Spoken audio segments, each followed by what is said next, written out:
Saudara-saudara hadirin yang berbahagia, salah satu nikmat yang diberikan Allah kepada kita di dalam kehidupan ini ialah bahwa Allah Subhanahu wa ta'ala telah menciptakan segala sesuatu serba berpasang-pasangan.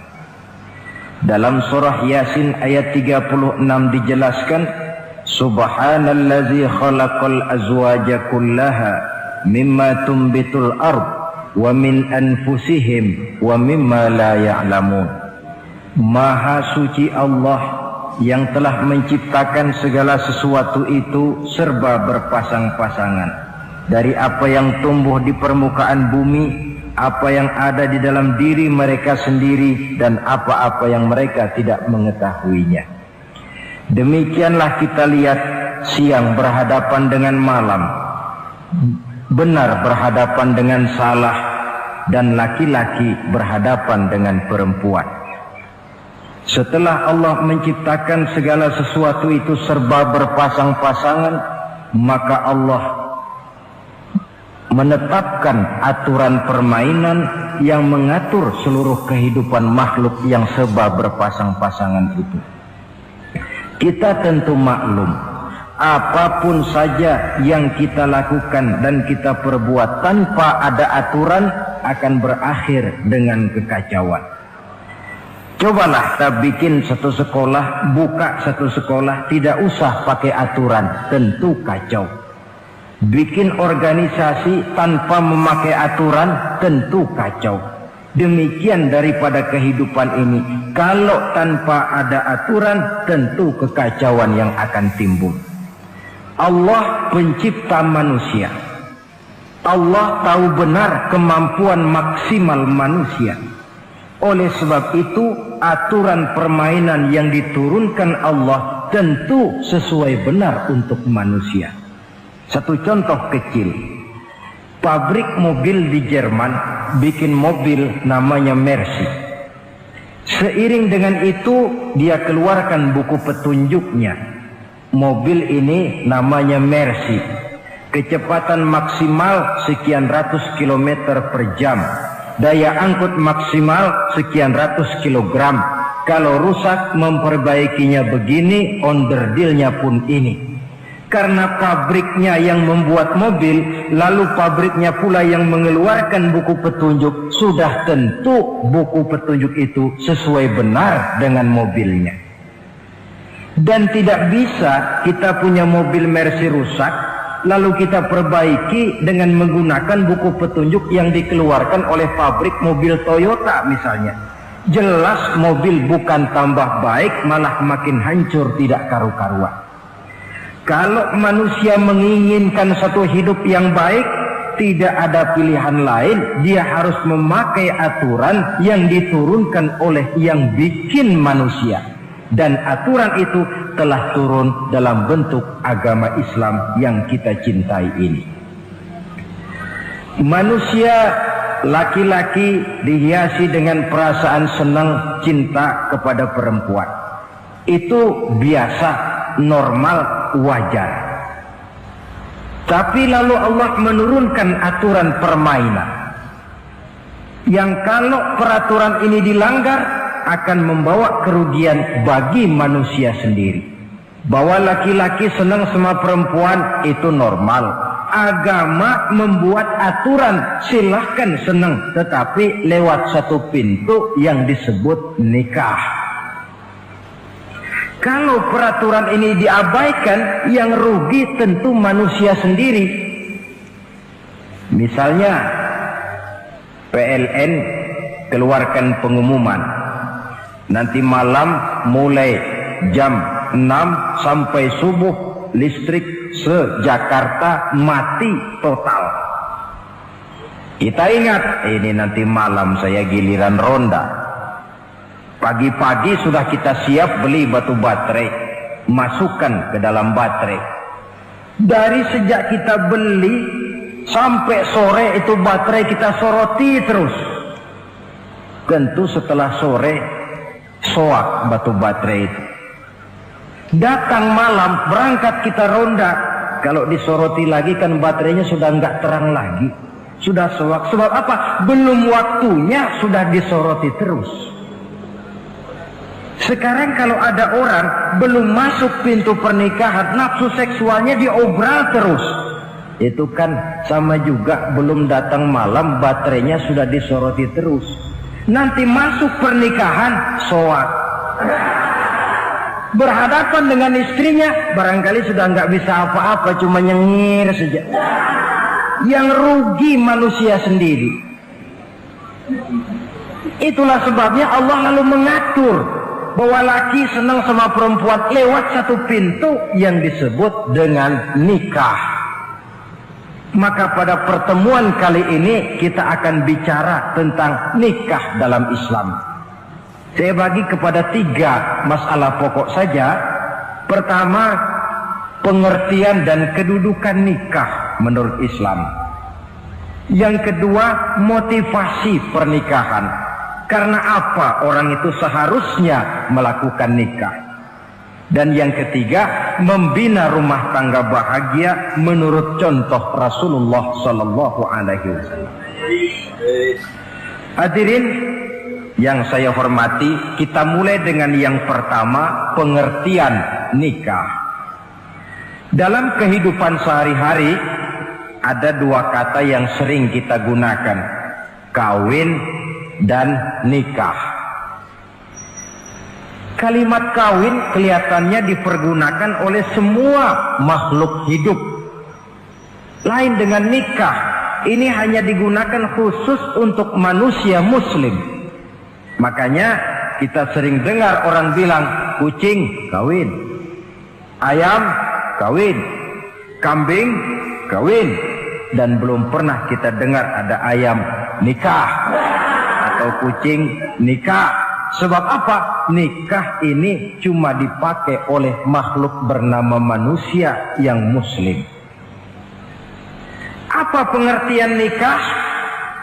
Seorang tokoh, Abi Yahya Zakaria Al-Ansari, di dalam kitab Fathul Wahhabnya menjelaskan, an-nikahu aqdun yatadammanu ibahatal wat'i bilafzi inkahin au nahwihi. Nikah adalah akad, yaitu ijab dan qabul, yang akad ini menjamin dibolehkannya pergaulan bebas antara laki-laki dan perempuan.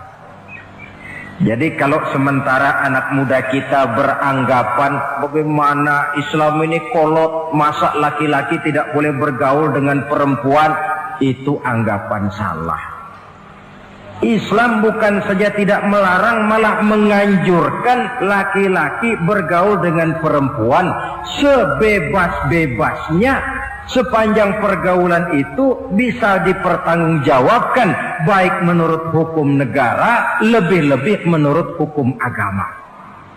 Coba orang kalau sudah akad, sudah ijab qabul, ada saksi, ada wali, selesai itu dia masuk ke dalam kamar berdua, bergaul di situ sebebas-bebasnya, itu saya kira 100% halal. Tidak perlu lagi orang curiga, tidak perlu lagi sembunyi-sembunyi. Kenapa? Ini bentuk pergaulan yang bisa dipertanggungjawabkan. Kalau tidak, dengan dalih new morality, kebudayaan modern, lalu melakukan yang disebut free love, free sex, common living, hidup bersama tanpa nikah alias kumpul kebo. Dan saya kira itu kebo cuma mewakili saja. Artinya begitulah kalau binatang itu kumpul. Sebab kumpul kucing pun saya kira begitu, kumpul ayam pun begitu. Kebo cuma mewakili binatang dalam kalimat itu. Tengoklah berapa banyak sudah bayi-bayi yang lahir ke dunia ini tanpa tahu kemana dia harus memanggil bapak. Berapa banyak gadis-gadis bergelimpangan jadi korban dari orang-orang yang tidak bertanggung jawab. Itu semua merupakan ironi Maka menjauhkan manusia dari aturan agama pada hakikatnya sama dengan usaha membinatangkan manusia. Bahkan kalau manusia sudah jauh dari aturan agama, sanggup berbuat lebih buas daripada binatang. Kita tahu yang namanya bajing itu makanannya cuma kelapa. Tapi bajingan itu bukan cuma kelapa, kabel telepon doyan kok bajingan itu. Jauh lebih buas daripada yang namanya binatang. Maka agama ini mengatur agar manusia sebagai makhluk yang mulia hidup secara mulia. Jangan manusia kita ini, binatang saja. Kalau saudara ada yang punya kucing di rumah, saudara taruh di depannya, saudara sendiri yang langsung kasih ikan di piring, kasih kucing. Aduh, dia akan makan dengan tenang, nikmat, lahap, tidak nengok kiri, tengok kanan. Kenapa? Dia yakin betul yang dia makan itu sudah resmi, sah. Sebab apa? Tuan rumah yang kasih. Tapi kalau si kucing ngambil sendiri di dapur, mencuri dia, setelah dapat dia bawa lari, makan pun tidak tenang. Kenapa? Mesti nengok kiri, nengok kanan. Rupanya instingnya pun bekerja. Ini bukan hak saya mencuri. Saudara-saudara, tengok orang yang sudah terlibat dalam pergaulan suami istri yang sah. Itu kan nggak perlu tengok kanan, tengok kiri, nggak perlu takut-takut. Kenapa? Sudah sah. Tapi kalau yang bukan istrinya, wah itu bu, sudah seperti kucing nyolong ikan, tengok kiri, tengok kanan, tidak pernah mengalami ketenangan. Itu selintas pengertian nikah. Lalu bagaimana kedudukan nikah menurut Islam? Ternyata nikah dalam pandangan Islam tidak cuma sekedar untuk memenuhi kebutuhan biologis manusia. Tidak cuma sekedar untuk memperkembangbiakkan keturunan, tidak cuma sekedar untuk mendapat ketenangan hidup. Lebih tinggi daripada sekedar itu, nikah dalam pandangan Islam ibadah. Jadi kalau kita ditanya, Pak, ibadah apa yang paling enak dalam Islam? Jawabannya jelas, nikah. Begitu enaknya ibadah yang namanya nikah ini, sampai yang sudah pernah pun pengen ulangan. Namanya ibadah. Tetapi tentu ada konsekuensi.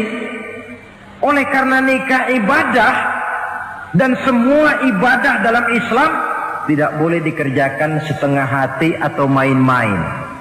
Sholat ibadah, tidak boleh main-main atau setengah hati atau coba-coba. Puasa ibadah, tidak boleh main-main, setengah hati atau coba-coba. Dan oleh karena nikah pun ibadah, punya nilai sakral, juga tidak boleh main-main, setengah hati atau coba-coba. Dus nikah eksperimen tidak dikenal dalam Islam. Mas, saya dengar sampean sudah nikah ya? Iya mas, saya cuma nyoba saja kok ini kok. Kalau enak terus, enggak ya bubar. Ini tidak ada nikah eksperimen, sebab dia punya nilai sakral yang bermotifkan ibadah. Itu pengertian dan kedudukan nikah. Lalu apa motivasi suatu pernikahan? Karena apa seharusnya orang nikah itu? Apa landasannya? Saudara, hadis yang diriwayatkan oleh Imam Bukhari, Muslim, Abu Dawud dan Ibnu Majah dari Abi Hurairah menjelaskan, Nabi bersabda, tunkahul mar'atu li arba'in. Nikahilah perempuan karena 4 perkara. Kalau dia perempuan, tentu nikahilah laki-laki karena 4 perkara. Memilih jodoh, nah inilah lengkapnya konsepsi Islam. Memilih jodoh saja Islam itu memberikan petunjuk kok. Karena apa orang memilih jodoh itu? Kata Rasul yang karena 4 faktor. Pertama, lima liha, karena dia orang kaya, cari yang kaya. Yang kedua, lihasabiha, karena dia keturunan orang baik-baik, cari keturunan orang baik-baik. Yang ketiga, lijamaliha, karena dia cantik, cari yang cantik. Dan yang keempat, lidiniha, karena dia orang taat beragama, cari orang yang taat beragama. Kalau berkumpul keempat-empatnya, rasanya surga dunia sudah. Coba lihat, suami mana sih yang tidak bangga punya istri cantik, kaya, keturunan orang baik-baik, lalu taat beragama? Atau istri mana sih yang tidak bangga punya suami ganteng, kaya, keturunan orang baik-baik, dan taat pula beragama? Tapi kan terus terang, yang kumpul keempat-empatnya kan boleh dibilang jenis makhluk langka. Sulit. Kadang-kadang cantik, kaya, akhlaknya kayak setan. Ada saja kurangnya. Oleh karena ada saja kurangnya, lalu Nabi memberikan stressing, penekanan. Fazfar bizatiddin taribat iyadah. Pilih orang yang taat melaksanakan agama, niscaya hidupmu akan berkah. Jadi motivasi suatu pernikahan hendaknya agama. Apa rahasianya? Mari kita lihat. Kalau orang memilih pasangan karena rupa yang cantik semata-mata, silakan, tapi jangan jadi motivasi utama. Kalau rupa yang cantik jadi alasan utama, saya yakin rumah tangga tidak akan tahan lama. Sebab apa? Pertama, yang namanya cantik itu relatif. Artinya bergantung siapa yang memandang. Yang menurut saudara cantik, menurut saya belum tentu cantik. Yang kata saya cantik, menurut saudara barangkali itu yang jelek. Relatif. Saya kalau ditanya orang, Ustadz, siapa perempuan paling cantik di dunia ini? Tentu saja saya jawab istri saya. Apa saudara lalu protes? Salah Ustadz, yang cantik istri saya, bukan istri Ustadz. Saya bilang, masa bodoh saya nggak ngurusi istri sampean. Cantik itu relatif. Sehingga di kalangan para ahli cinta, ahli cinta, sampai sekarang masih jadi perdebatan. Sebenarnya cantik yang bikin orang jatuh cinta, apa cinta yang membuat orang jadi kelihatan cantik? Dua-duanya bisa terjadi. Mungkin karena cantik orang jatuh cinta, dan bisa juga karena sudah kadung cinta orang kelihatannya jadi cantik. Tapi yang jelas cantik relatif. Yang relatif tidak bisa dijadikan sandaran utama. Yang kedua, yang namanya cantik itu temporer. Artinya berubah oleh pergeseran masa dan pertukaran waktu. Sekarang dia cantik, of course, sedang sweet 17-an, sedang honeymoon, sedang bulan madu, sedang pengantin baru, tentu saja cantik. Punya dia anak satu, kecantikan mulai menurun. Punya dia anak dua, kulit mulai keriput. Punya dia anak tiga, apalagi tak pandai bersolek, sudahlah onderdir mulai pada copot. Kalau rumah tangga didasarkan kepada rupa yang cantik saja, selesailah rumah tangga sampai di situ. Yang ketiga, di atas langit, rupanya masih ada langit lagi. Di atas yang kita anggap cantik, rupanya masih ada yang lebih cantik. Kalau cantik yang kita kejar, kita akan jadi petualang yang pindah dari perempuan satu ke perempuan yang lain. Cinta bajak laut namanya. Di mana kapal berlabuh, di sana cinta mendarat. Saudara hadirin yang saya hormati, padahal sate dengan singkong itu kan bedanya cuma di tenggorokan. Kalau sudah masuk ke dalam perut, kenyangnya barangkali sama. Malah barangkali besok pagi kalau keluar lebih bau, lebih tidak enak baunya sate itu daripada singkong. Makanya orang kalau sudah nikah oleh Nabi dipesan, Apabila kamu di jalan melihat perempuan yang membuat kamu kagum, cepat-cepatlah pulang ke rumah. Sebab apa? Sebab yang perempuan cantik di jalan kau lihat itu punya, istrimu juga di rumah punya. Gak percaya cobalah pulang, akurin, sama itu. Silahkan cari yang cantik, tapi jangan dijadikan motivasi utama. Yang kedua, kalau perkawinan pernikahan cuma karena harta, silahkan cari yang kaya. Tapi kan harta itu, kata Imamul Ghazali, al-mal zillun zail. Harta bagaikan bayangan. Sore di sebelah barat, tengah hari di tengah, sore pindah ke sebelah timur. Hari ini dia kaya, besok dia bangkrut. Roda itu berputar. Kalau harta dijadikan pilihan utama, boleh jadi dalam hidup berumah tangga ada pepatah, ada uang abang disayang, tidak ada uang abang melayang.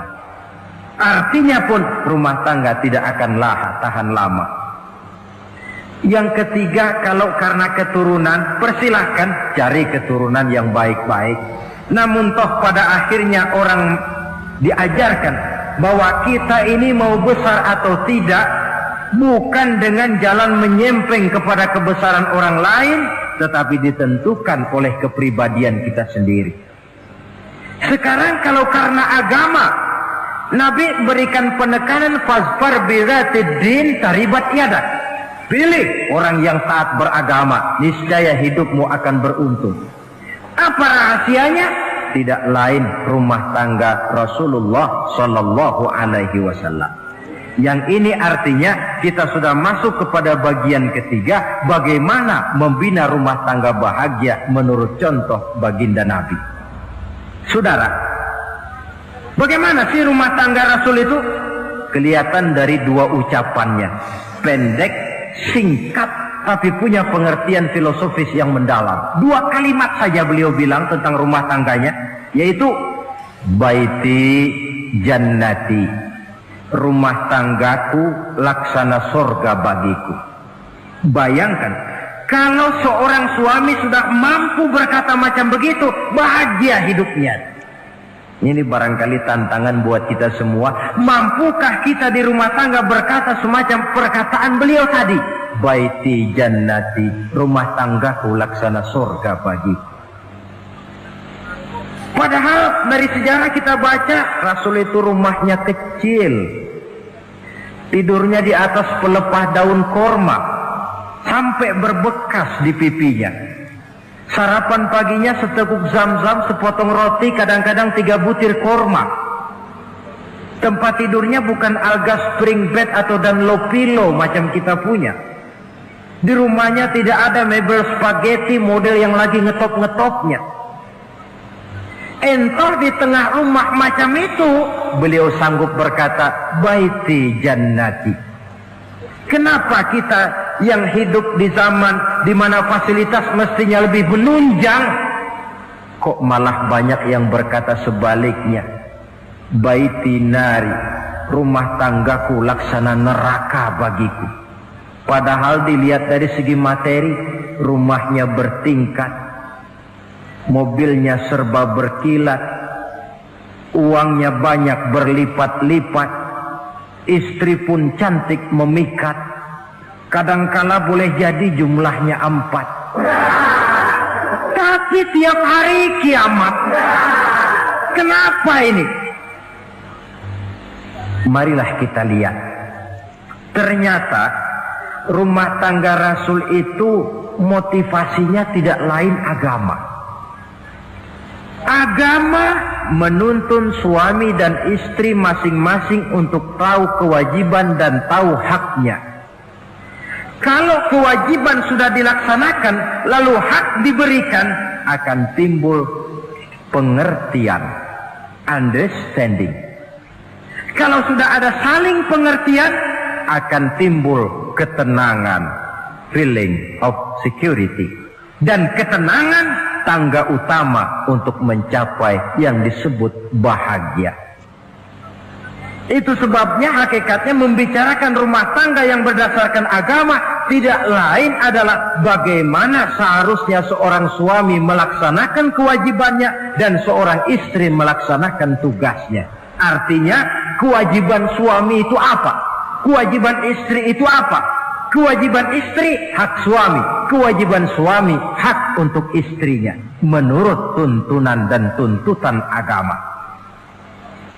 Saudara hadirin, menurut hadis riwayat Abu Dawud dari Muawiyah bin Haidah, satu hari Rasul ditanya, "Ya Rasul, apa sih hak istri-istri kami ini? Artinya kewajiban kami sebagai suami ini apa?" Rasul menjawab, pertama, "An tat'amaha iza ta'imta." Kau beri istrimu makan sebagaimana engkau makan. Saudara hadirin, tetapi seorang istri pun kalau sudah diberikan nafkah oleh suaminya untuk mengatur makanan, dia harus pandai mengaturnya dengan sebaik-baiknya. Menu yang teratur, gizi yang lengkap, dan saya kira yang namanya 4 sehat 5 sempurna itu kan tidak berarti bahwa hidup ini harus serba mewah, tidak. Yang penting ada variasi sehingga tidak merangsang suami untuk makan di luar. Jangan misalnya tahu suaminya senang jengkol lalu tiap hari saja jengkol, itu kan bisa kejengkolan suami. Dengan demikian, masalah yang kelihatannya sepele tetapi yang sebenarnya bisa menjaga keharmonisan atau malah keretakan rumah tangga harus kita perhatikan dengan sebaik-baiknya. Suami memberikan nafkah, dari jumlah itu 60% lari ke kredit, 40% lari ke dapur. Tentu pada akhirnya sang suami akan merasa curiga, padahal barangkali istrinya pun berniat baik, cuma hanya tidak ada keterbukaan di dalam mengurus masalah-masalah yang berhubungan dengan dapur. Inilah kewajiban yang pertama dari seorang suami, kewajiban yang menyangkut masalah pangan. Lalu yang kedua, wa taksuwaha izaktasaita. Engkau beri istrimu pakaian sebagaimana engkau berpakaian. Suami yang adil, pakaian yang dia pakai sama harganya dengan yang dibelikan untuk istrinya, kecuali tentu kalau istrinya ridho. Zalim seorang suami jikalau untuk dia misalnya dia beli pakaian yang mahal-mahal, jasnya dia pakai Switzerland wool, sarungnya Samarinda. Kalau dia pakai sepatu, belilah sepatunya. Sementara istrinya cuma pakai kain belacu saja. Kenapa mesti begitu? Sebab, saudara hadirin, istri kita sebenarnya adalah bagian daripada hidup kita. Baik dia dilihat orang, baik juga kita disebut orang. Jelek dia dipandang orang, tentu jelek juga nama kita disebut orang. Apalagi hidup bermasyarakat, kadang-kadang mulut usil itu kan sudah banyak macam ragamnya. Itu siapa sih perempuan yang jalan? Kenapa? Itu pakaian yang tidak dipakai sih tidak mahal, cuma pakaiannya serasi, pantas, enak dilihat. Oh, terang saja dia kan istrinya si Miun. Nah, Miun yang sedang tidur barangkali tidak tahu apa-apa mendapat sebutan baik. Cobalah kalau istri kita semaunya saja, orang akan bilang, ah itu perempuan, kenapa saya gerah ngelihatnya, mau ke pasar cuma pakai kutang saja. Tentu suami pun akan mendapat sebutan yang tidak baik. Cuma sang istri kalau sudah dibelikan pakaian oleh suami, termasuk alat-alat kecantikan di dalamnya, pakaian itu tentu dipakai, niat pertama adalah untuk menyenangkan hati suami. Seorang istri yang memakai bedak untuk menyenangkan suami, misalnya tiap polesan bedak ada pahalanya. Dia pakai lipstik untuk menyenangkan hati suaminya, tiap goresan lipstik ada pahalanya, bernilai ibadah. Ini kewajiban yang kedua. Yang ketiga, wala tadribil wajha. Kalau marah jangan memukul muka. Maksudnya apa ini? Kewajiban memberikan perlindungan, sehingga si istri merasa ada tempat dia mengadu, ada tempat dia melarikan persoalan, ada tempat dia bergantung. Kalau marah jangan memukul muka, dan memukul itu pun upaya terakhir. Kalau tidak bisa dengan kata yang lemah lembut, agak sedikit keras katanya. Kalau dengan kata yang keras tidak juga bisa pisah tempat tidur. Kalau memang tidak bisa juga dengan pukulan yang tujuannya bukan untuk menyakiti, tetapi untuk mendidik.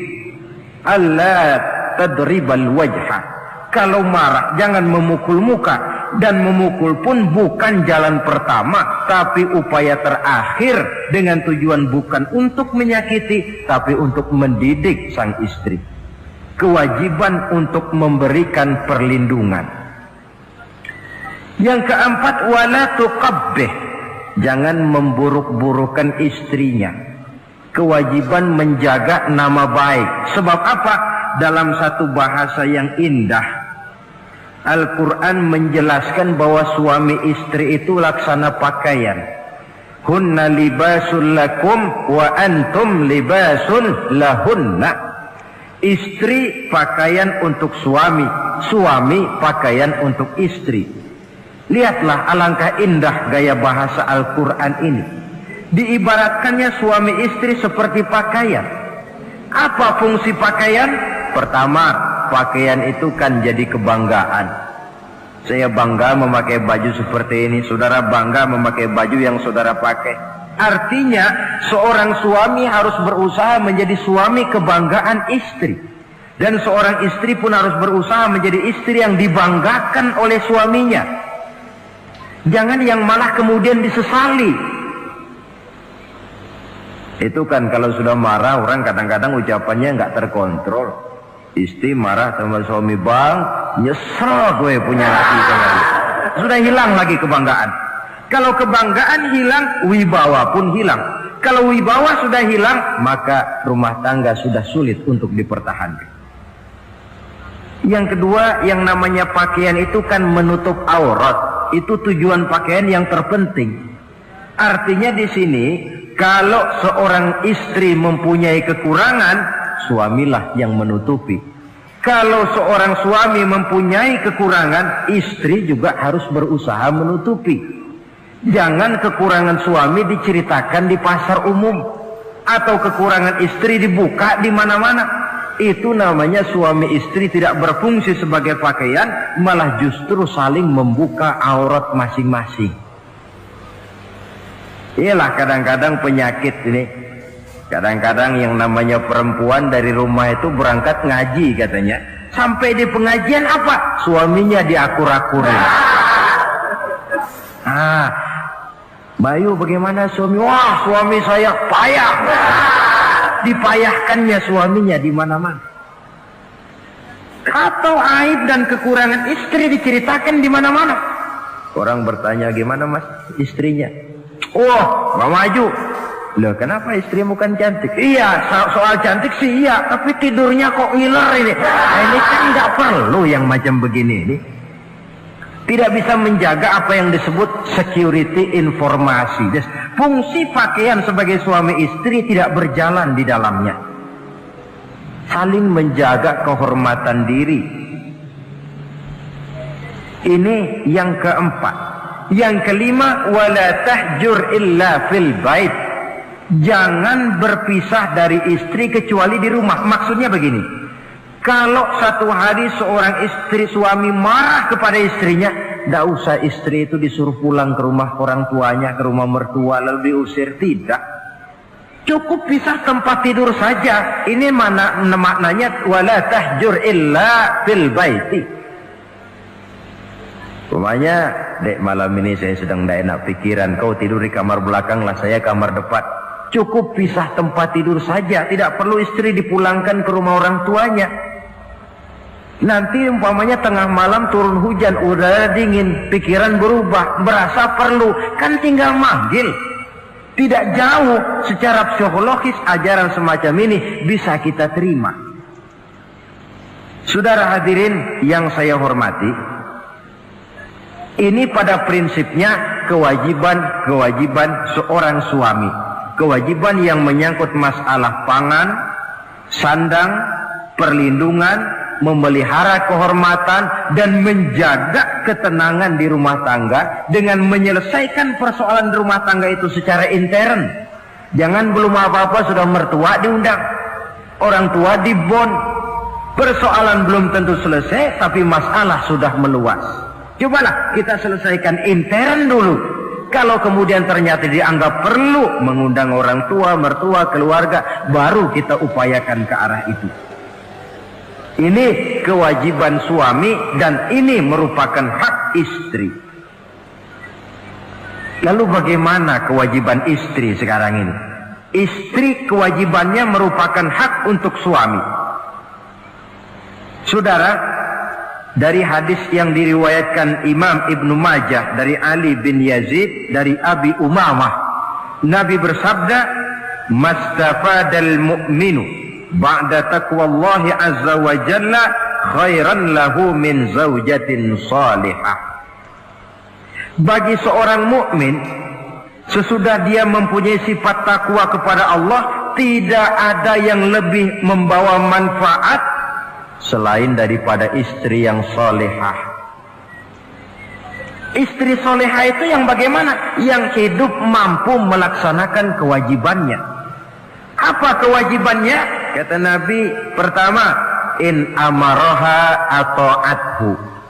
Kalau diperintah, dia taat. Kewajiban istri yang pertama, taat kepada suaminya. Begitu besar kewajiban taat kepada suami, sampai-sampai Nabi pernah menyatakan, "Lau kuntu amiran ahadan ayyasjuda li ahadin la amartul mar'ata an tasjuda li zawjiha."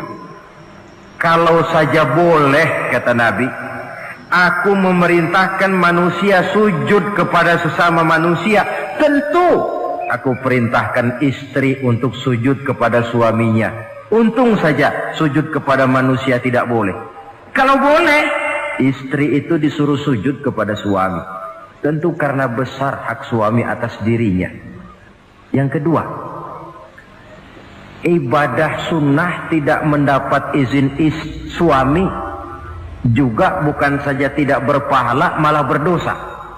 Umpamanya, pengantin baru, si istri kebetulan santri, malam minggu pesta, besoknya hari Senin, si istri sudah kadang biasa hidup sebagai santri, hari Senin puasa sunnah. Dia bilang sama suaminya, "Bang, besok saya mau puasa sunnah nih, hari Senin."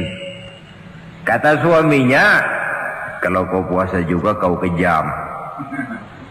Lalu kau puasa, aku disuruh ngapain?" Tidak diizinkan oleh suami, dia puasa juga. Bukan saja tidak mendapat pahala, malah berdosa. Sampai amalan yang sunnah pun tidak diizinkan oleh suami, berdosa. Apalagi amalan yang mubah, apalagi amalan yang tidak ada dasar hukumnya, perintahnya. Sepanjang perintah suami tidak untuk maksiat kepada Allah, istri wajib untuk taat. Dalam hadis lain kita temukan Nabi bersabda, "Idza da'a ar-rajulu imra'atahu ila firashihi." Kalau seorang suami memanggil istrinya ke tempat tidur. Ini bahasa kinayah. Manggil ke tempat tidur kan tentu nggak perlu penjelasan. Masa mau nyambal di tempat tidur kan enggak. Fa'abat, si istri tidak mau. Lantaran istri tidak mau, suami jengkel. Fabata ghadbana 'alaiha. Sampai dalam jengkelnya tidur. la'anat hal malaikatu hatta tusbiha. Istri macam itu dilaknat, dikutuk oleh malaikat sampai datang waktu pagi. Kewajiban untuk taat. Namun sebaliknya, seorang suami pun jangan mentang-mentang istri wajib taat lalu overacting. Segalanya main tunjuk, segalanya main komando, segalanya main perintah. Sebab contoh yang diberikan oleh Rasul tidak begitu. Rasul kita baca dalam sejarah menjahit bajunya sendiri, memperbaiki kasutnya sendiri. Artinya yang bisa ya dikerjakan tanpa harus menggantungkan semuanya kepada sang istri. Kewajiban untuk taat. Nah, penutup tentang taat ini ada sebuah hadis pula di mana baginda Nabi bersabda, ayyumam ra'atin matat wa zawjuha anha radin dakhalatil jannah. Kalau seorang perempuan meninggal dunia, suaminya ridho kepadanya, maka perempuan itu akan masuk surga. Artinya, kalau seorang istri meninggal, ya dia tukang ngaji, ya tukang sholat, ya suka puasa, ya gemar sedekah, tapi meninggal suaminya tidak ridho, pintu surga belum dibukakan sampai suaminya ridho kepadanya. Ini menggambarkan tentang besarnya kewajiban taat seorang istri kepada suaminya. Ini kewajiban pertama. Lalu kewajiban yang kedua kata Nabi, wa in nazara ilaiha sarrathu. Kalau dipandang oleh suaminya, dia pandai menggembirakan, menyenangkan hati suaminya. Menjadi istri yang pandai menyenangkan hati suami. Siapa contohnya? Kita lihat misalnya istri Nabi, diantaranya Sayyidatuna Khadijah radhiyallahu anha. Ketika Nabi pertama kali menerima wahyu berhadapan dengan malaikat Jibril, beliau kembali ke rumah dengan tubuh gemetar. Setibanya di rumah beliau berkata, "Zammiluni ya Khadijah." Khadijah, selimuti saya. Kenapa bang? Barusan datang malaikat Jibril, dia katakan begini-begini, saya khawatir Khadijah. Khadijah tahu suaminya sedang gelisah. Sebagai istri yang bijak beliau tampil, apa katanya? Kalla ma yukhzikallahu abada. Tidak apa-apa bang, jangan khawatir, Allah tidak akan menyusahkan abang buat selamanya.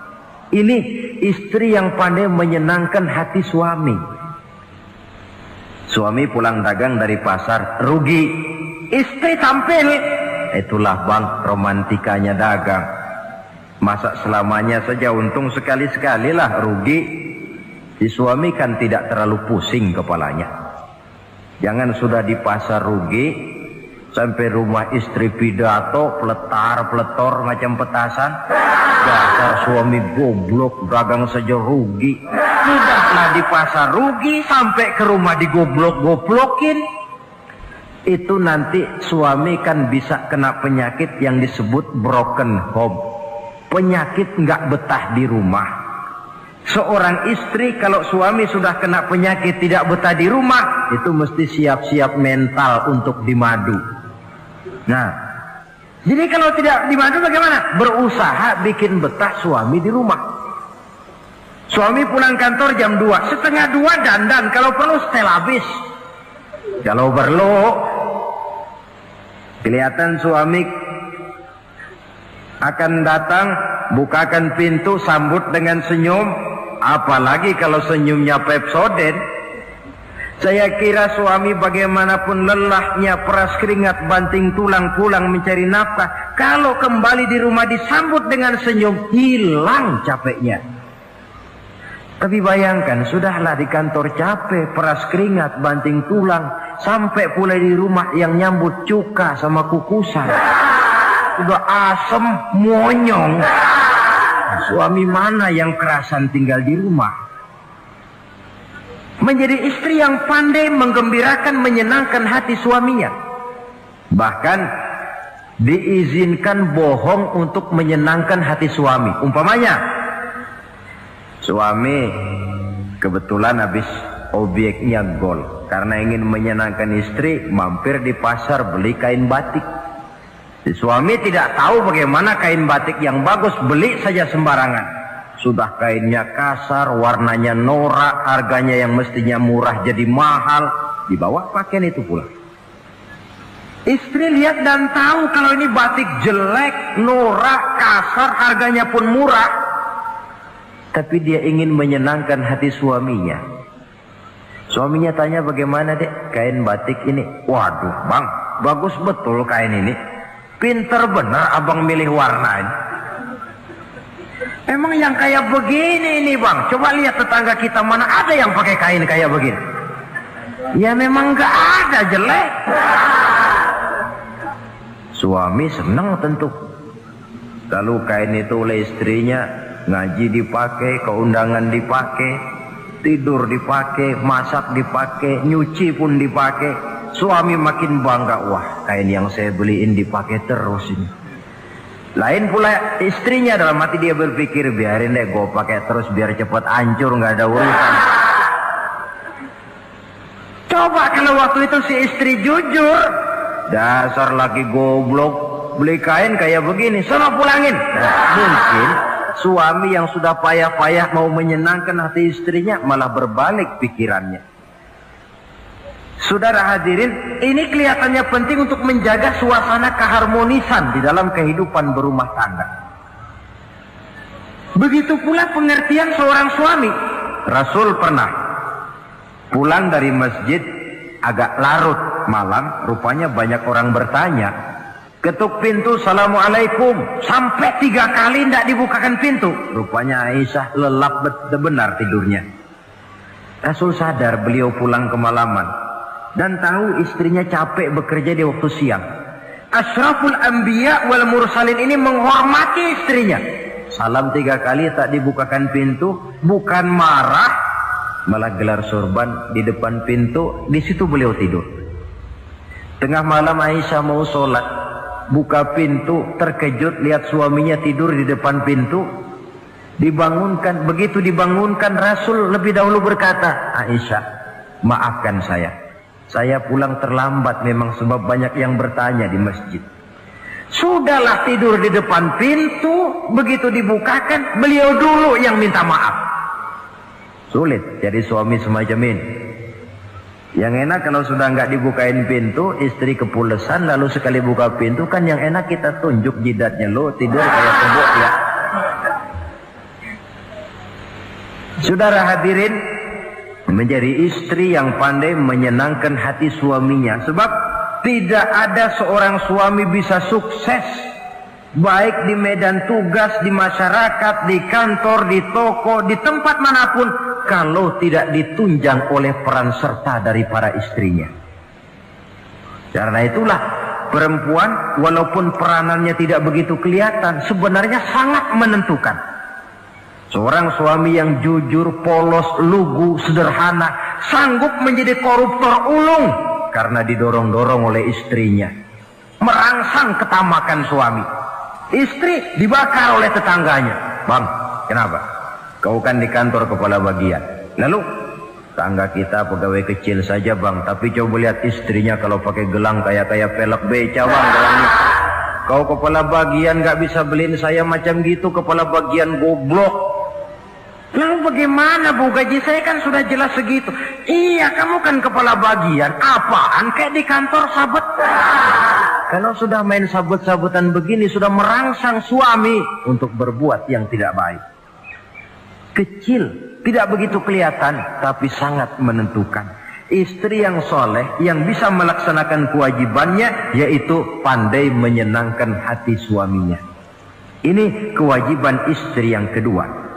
Yang ketiga, wa in aqsama alaihi abarrathu. Kalau suami memberikan sesuatu, dia pandai berbakti, menjadi istri yang pandai bersyukur kepada suami.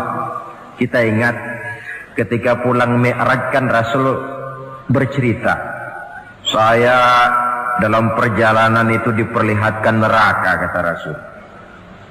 Saya lihat kok isinya kok lebih banyak perempuan daripada laki-laki.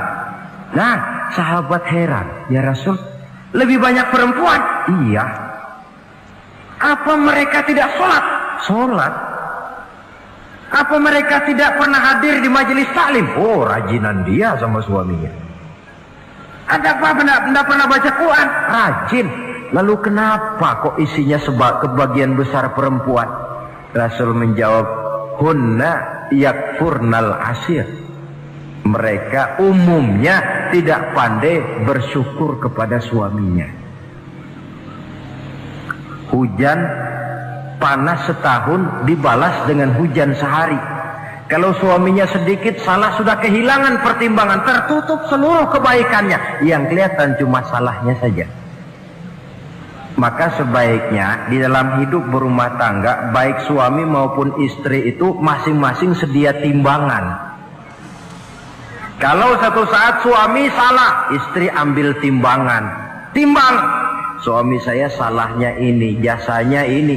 Bertahun-tahun dia hidup mencari nafkah buat saya, membelikan pakaian untuk saya, mencarikan makan untuk saya. Salahnya ini. Timbang, mana lebih banyak salahnya atau benarnya?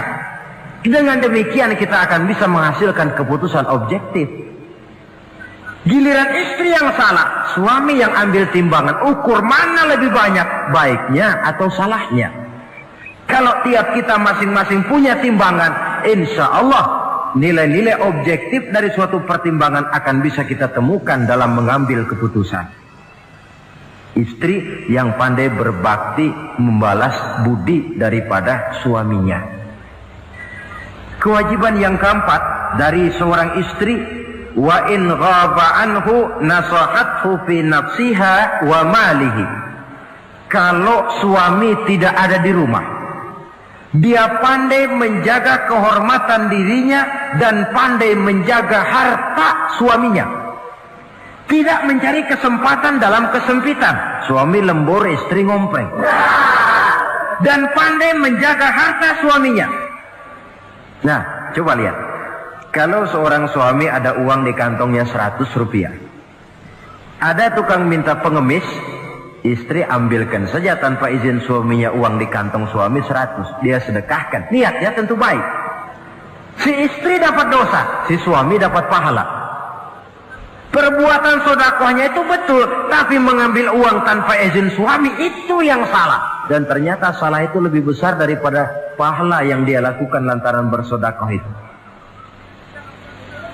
Kalau ini terwujud, maka suasana saling mempercayai akan tumbuh.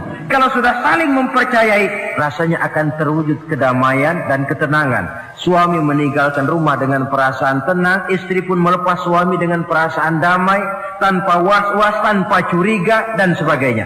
Dan ini modal yang paling utama, mewujudkan saling kepercayaan dalam membina hidup bahagia. Saudara, jadi dengan demikian, kewajiban suami dan kewajiban istri yang merupakan bagian tidak terpisahkan dari bagaimana membina rumah tangga berdasarkan tuntunan agama, merupakan hal yang dicontohkan oleh Nabi kita Muhammad sallallahu alaihi wasallam. Dengan satu kesimpulan, rumah tangga Nabi bahagia karena rumah tangga itu disinari oleh ajaran-ajaran agama. Sehingga timbul saling pengertian membawa kepada ketenangan, dan ketenangan sesungguhnya tangga utama mencapai rumah tangga bahagia. Tanpa materi orang memang sulit untuk bahagia. Tapi materi semata-mata bukan merupakan jaminan bahwa orang akan hidup bahagia. Banyak isak tangis berbunyi di rumah-rumah mewah, dan banyak sendak gurau, tawa dan canda, tawa lerai di rumah-rumah sederhana. Artinya suka dan duka, sedih dan gembira, susah dan bahagia bisa ada di gubuk reot dan bisa juga ada di rumah mewah. Ternyata bukan harta semata-mata yang menopang dan menjamin hidup itu akan bahagia, tapi satu rumah tangga yang dipancari oleh sinar agama di bawah naungan ridho dari Allah Subhanahu wa taala. Si istri taat melaksanakan ajaran agama, suami taat, lalu anak-anak pun hidup dalam suasana yang religius. Dari sana tumbuh pancaran sinar keagamaan.